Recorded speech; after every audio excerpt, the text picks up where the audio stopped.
महिलांचा सण आहे मकर संक्रांत, पण कशाची सुट्टी, उलट पदर खोचून जास्त काम करावं लागतं. असो, ही काल तयार केलेली साडी, ब्लाऊज मी असा शिवलाय फुग्यांचा पफ स्लीव्ज.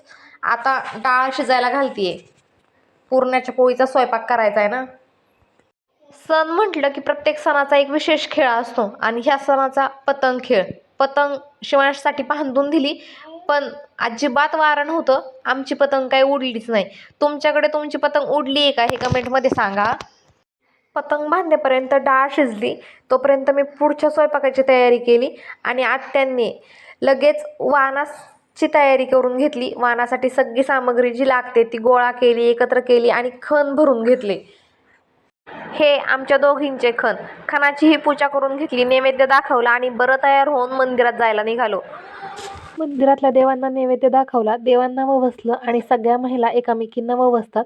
ववसताना आमच्या इथे रामाचा ववसा, सीतेचा ववसा आणि जन्मोजन्मी ववसा असं म्हटलं जातं.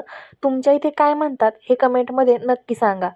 एकामेकींना ववसून घेतलं, तिळगुळ घेतले आणि हा असा संपला आजचा दिवस. व्हिडिओ कसा वाटला कमेंटमध्ये नक्की. मकर संक्रांतीच्या तुम्हाला खूप खूप शुभेच्छा. तिळगुळ घ्या आणि गोड गोड बोला.